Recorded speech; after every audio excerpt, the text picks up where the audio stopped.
The writers of this show have been really frustrating to this point in the series as they have played fast and loose with the show's timeline in order to pique interest in the story that they're telling, while simultaneously refusing to answer the very questions that they pose the audience as the story moves along.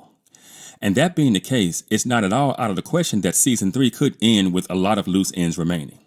So as I have watched the writers do a much better job at balancing the past timeline with the present one this season, there are still 3 major questions that the writers must answer, in my opinion, by season's end in order to keep the story moving forward at a pace that will continue to engage its audience.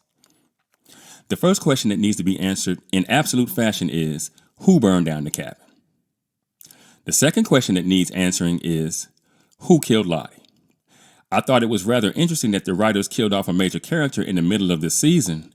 Even though I'm seeing writers do this more and more often, I think in large part to subvert expectations and keep the audiences engaged. I think it would have been much cleaner for Lottie to die at season's end, like Natalie did at the end of season 2. The third question that absolutely needs to be answered without question by season's end is, who is this?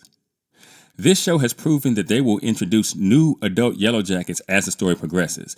We found out that both Lottie and Van were alive at the end of season 1 and the beginning of season 2 of the show, so I wouldn't be surprised if there are even more survivors of the wilderness than we previously might have thought.